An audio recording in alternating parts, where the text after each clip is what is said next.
বাহ বউ, তুমি এবারে অনেক আচার বানিয়েছো, দেখেই জিভে জল চলে আসছে। বেশি আর বানাতে পারলাম কই গো। এই তো 4-5 রকমেরই আচার বানিয়েছি শুধু। জিনিসের যা দাম বাড়ছে দিনে দিনে, পুঁজিতে আর কুলোয় না। তোমার হাতে রান্নার যা গুণ, যা আচার বানিয়েছো তাই দেখবে সব বিক্রি হয়ে গেছে এই বছর। তখন পুঁজিও সামান্য বাড়বে আমাদের। কি যে বলো না তুমি! আগের বছর দেখেছিলে হাটে কত লোক প্রায় 8-10 রকমের আচার বিক্রি করছিল। কতজনে তো আবার বিভিন্ন রকমের পাঁপড়ও বিক্রি করছিল। কত বেশি লাভ হয় বলো তো ওদের। আরে তুমি এত ভাবছো কেন? এই বছর দেখবে আমাদেরও অনেক লাভ হবে। এরত না, তুমি তো বলেছিলে ডালের বড়ি দেবে, দিলে না? হ্যাঁ দিয়েছি, ঘরে আছে। রোদে দেব, রাতে প্যাকেট করে রাখবো বুঝলে। বেশি হবে না, ওই 15-20 প্যাকেটের মতো হবে।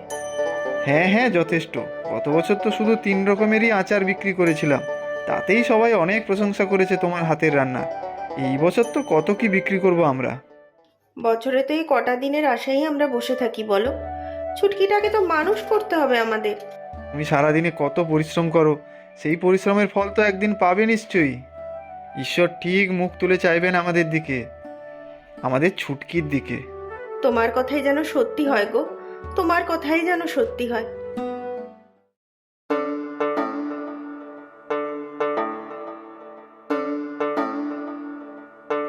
কি হে রমেশ, হঠাৎ দাঁড়িয়ে পড়লে কেন এখানে? না, দেখছিলাম মেলার কতটা কি ব্যবস্থা চলছে। আর কয়েকদিন পরেই তো আসতে হবে আমাদের। তাই এইবারেও কি তোমরা স্বামী স্ত্রী মিলে আচার নিয়ে বসবে নাকি? তোমার বউ খুব সুন্দর আচার বানায়। হ্যাঁ গো সত্য দাদা, এবারেও বসবো। আমার বউ তো বড়িও বানিয়েছে। হাটের দিন এসো গো দাদা, একটু না হয় সস্তায় দেবো তোমাকে। হ্যাঁ গো, আসবো। গেলাম গো রমেশ, অনেক কাজ আছে। না, আমি এগোই।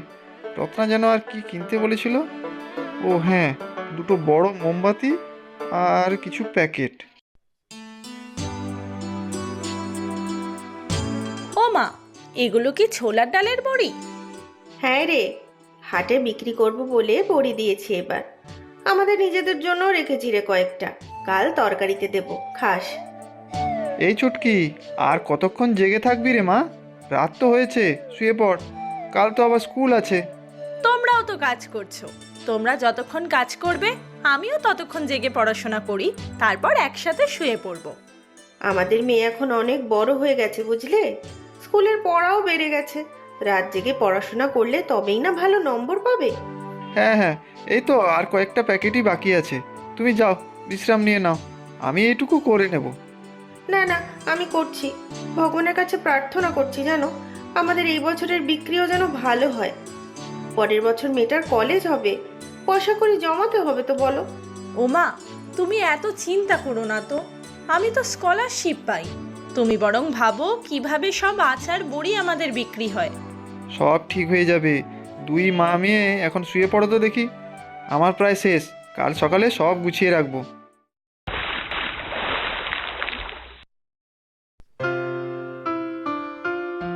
কি রত্না, এই বছরও আবার মেলাতে বসবে না? হ্যাঁ গো সবিতা বৌদি, ইচ্ছে তো আছে। সারা বছর তো এই কটা দিনের জন্যই বসে থাকি বলো, একটু লাভের মুখ দেখা যায় আর কি। আমাদের তো তেমন আয় নেই। হ্যাঁ, সে তো জানি। ঘরে যার মেয়ে আছে তার তো চিন্তা একটু বেশি হয়। তা আচার বানিয়েছো বুঝি? ওই আর কি, যতটা যা পেরেছি করেছি। দেখি কেমন বিক্রি হয়। তুমিও তো অনেক রকমের আচার বানাও, আগের বছর তো দেখেছিলাম তোমার অনেক বিক্রি হয়েছিল। আমাদের দিকে নজর দিও না রত্না, আমাদের বরাবরের আচারের ব্যবসা। আমাদের বেশি বিক্রি হবে নাকি তোমাদের ওই কটা আচারের হবে? না না বৌদি, আমি ওইভাবে বলতে চাইনি, তুমি আমাকে ভুল বুঝছো। তোমাদের কাছে আমরা তো কিছুই না। ছুটকির বাবা সামান্য চাষি, আর তোমাদের কত বড় বাড়ি, কত বড় ব্যবসা। মনে থাকে যেন কথাটা। আমাদের সাথে টেক্কা দিতে যেও না, ভালো হবে না কিন্তু। চাষির বউ হয়েই খুশি থাকো, আমাদের মতো ব্যবসায়ী হতে যেও না। চলি, বামুন হয়ে চাঁদে হাত দেওয়ার শখ। কি হলো কি রত্না? পাশের বাড়ির কে না কে বলেছে তার জন্য তুমি চোখের জল ফেলছো? এই তো সেদিন সত্য দাদা তোমার হাতের আচারের কত প্রশংসা করলো। সবিতা বৌদি আমাকে এইভাবে বলতে পারলো বলো তো? আমি নাকি ওর ব্যবসায় নজর দিয়েছি? আমি কখনো কারো খারাপ চাই না। লোকের কথায় কান দিও না রত্না, দুঃখ পেও না। তোমার পরিশ্রমের ফল তুমি একদিন পাবেই। আমার কথা মিলিয়ে নিও রত্না। সত্যি বলছো তুমি? হ্যাঁ গো সত্যি। এখন চলো, কালকের হাটের জন্য যা যা গোছানোর গুছিয়ে রাখি। কাল সকাল সকাল হাটে বসে যাব। আমাদেরও তো তাড়াতাড়ি যেতে হবে। হ্যাঁ, ঠিকই বলেছো, চলো গো। ভালো জিনিস ছাড়া আমরা রাখি না, বুঝলেন? আমার দোকান থেকে আপনারা বরাবর আচার পাঁপড় কিনে নিয়ে গিয়েছিলেন। তবে দেখবেন এবারের আচারের স্বাদই আলাদা হয়েছে। চোখ বন্ধ করে নিয়ে যান, বেশি করে নিয়ে যান।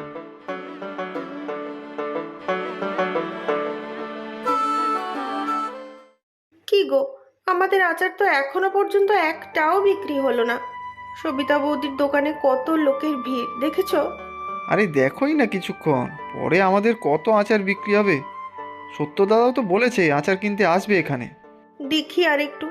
ছুটকিটার আসার ইচ্ছে ছিল আমাদের সাথে, সামনে পরীক্ষা বলে আর আসতে পারলো না।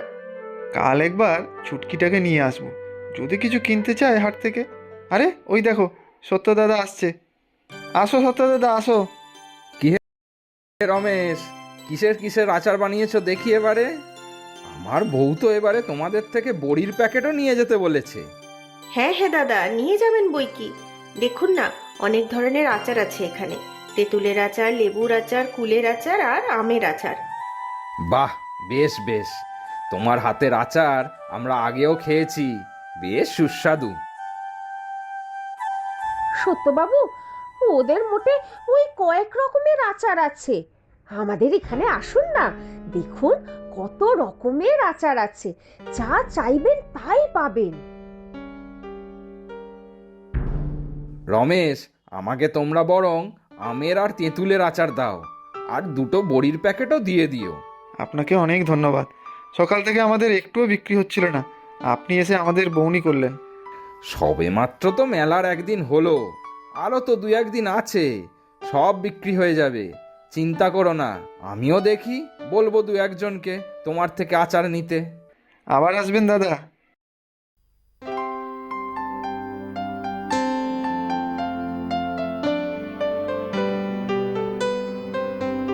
কি গো রত্না, দেখলে তো, বামুন হয়ে চাঁদ ধরা যায় না। গত বছর তোমাদের ওই কটা আচার বানিয়ে সব বিক্রি হয়ে গিয়েছিল বলে এই বছর বেশি পয়সার আশায় বেশি করে আচার বানিয়েছিলে। লাভ তো কিচ্ছু হলো না। কথায় বলে না, বেশি খেতে করে আশা, তার নাম বুদ্ধিনাশা। এসব কি বলছো সবিতা বৌদি তুমি? আমি তো তোমার সাথে প্রতিযোগিতায় নামিনি। ভগবান করুন তোমারও সব বিক্রি হয়ে যাক, আর আমাদেরও। সব জানি আমি, তোমাদের মতো সব গরিবের মতলব। গত বছর থেকেই দেখছি আমাদের সব ক্রেতাদের কেড়ে নেওয়ার ধান্দা। পারবে না টেক্কা দিতে আমার সাথে, ক্ষমতাই নেই অত। হায় হায় হায়, এ কি হলো? সব নষ্ট হয়ে গেল রে। পাপের ফল, বুঝলে? পাপের ফল। বেশ হয়েছে, বোঝো এখন ঠেলা। তুমি আমার বিপদের সময় এরকম বলছো সবিতা বৌদি? আমি যে এখন কি করব, সর্বনাশ হয়ে গেল আমার। এ কি, এসব কিভাবে হলো? আচারের বোতলগুলো তো সব ভেঙে গেছে। বড়ির প্যাকেটগুলো তো নষ্ট হয়ে গেছে। ওমা, ত্রিপলটা খুলে গেল কি করে? জানি না রে, এখানে দাঁড়িয়ে সবিতা বৌদির সাথে কথা বলছিলাম, হঠাৎ ত্রিপলটা খুলে বড় মাছটা পড়ে গেল, আর সব নষ্ট হয়ে গেল আমার। আচ্ছা চলো, এখন যেগুলো ভালো আছে ওইগুলো গুছিয়ে আলাদা করে রেখে দিই, বাকিগুলো পরিষ্কার করে নিই। আমার সর্বনাশ হয়ে গেল গো চুটকির বাবা। ভেবেছিলাম দুদিনের মধ্যে সব ঠিক বিক্রি করে দেব, কিন্তু আমার দুর্ভাগ্য দেখো। কেঁদো না মা, আমরা ঠিক অন্য ব্যবস্থা করে নেব।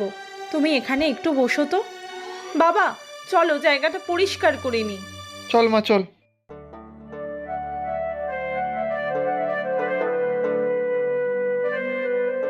আরে রমেশ, আজকে আর বসবে না আচার নিয়ে? আর এ কি, বোতল দুটো ভাঙলো কি করে? কি আর বলবো বলুন, হঠাৎ বাঁশগুলি আলগা হয়ে পড়ে গেল। মনে হয় কারো ধাক্কা লেগেছে।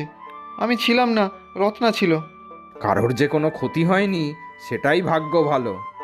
কিন্তু সত্যদা, আমরা যে এত কষ্ট করে সামর্থ্য অনুযায়ী যা যা বানিয়েছি সব একদিনে নষ্ট হয়ে গেল। ভগবান মনে হয় আমাদের থেকে মুখ ফিরিয়ে নিয়েছেন। ও মা, এক কাজ করলে হয় না? আমাদের যে কটা আচারের বোতল আর বড়ির প্যাকেট ভালো আছে, সেটা কোনো ছোট দোকানে দিয়ে দেব। দোকানদার যা দেবে সেটাই লাভ। ছুটকি একদম ঠিক বলেছে রত্না। আর তোমার হাতের আচার যা স্বাদ, ঠিক বিক্রি হয়ে যাবে। কোনো দোকানদার নেবে না আমাদের আচার। এখানে শুধু সবিতা বৌদির একচেটিয়া অধিকার। কিন্তু শহরে তোমার আচার তো বিক্রি হতেই পারে। মানে? কাল তোমার থেকে যে আচার নিয়ে গেছিলাম, সেই আচার আমার শালা খেয়েছিল, খুব ভালো লেগেছে। তোমাদের সাথে কথা বলতে বলেছিল। ওদের শহরে অনেক বড় দোকান, তোমাদের আচার কিনতে চায়, ওর বড় দোকানে বিক্রি করবে। সত্যি?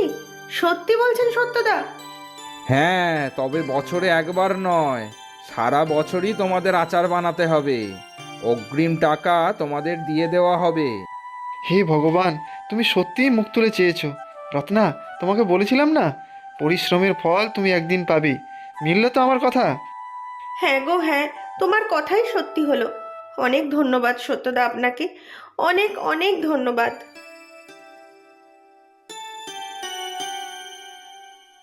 এটা কি হলো সত্য দাদা?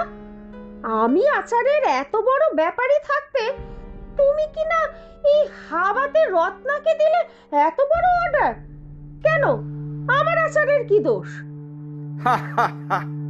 দোষ তোমার আচারের নয়, দোষ যে আচার বানায় তার। এই যে রমেশদের আচারের এত স্বাদ কেন জানো? ওরা মন থেকে ভালোবেসে আচারটা বানায়, আর তোমরা বেশি পয়সা কামানোর জন্য বানাও, তাই স্বাদ সেরকমই হয়। বুঝেছো? আচার তো আচারই, তার আবার স্বাদ। প্রচুর সঠিক উত্তরদাতাদের মধ্যে থেকে আমরা বেছে নিয়েছি 10 জনের নাম। গল্পের নাম দজ্জাল।